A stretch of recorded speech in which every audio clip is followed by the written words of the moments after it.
Many people dread listing their home because of all the work that goes into getting the home ready to sell. Doing the work yourself allows you to pay attention to the details and helps your home stand out in a competitive market. Here's the DIY guide to getting your home ready to sell. 1. Honestly assess the condition of your home and what needs improvement.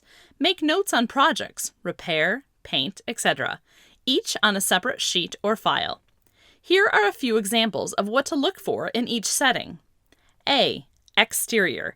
Check roofing, siding, gutters, doors, windows, lawn, deck, etc.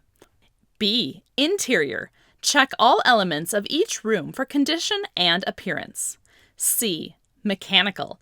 Check all equipment for functionality and manuals. D. Garage. Tidy up. Check door, remotes, keypad, lighting, etc. E.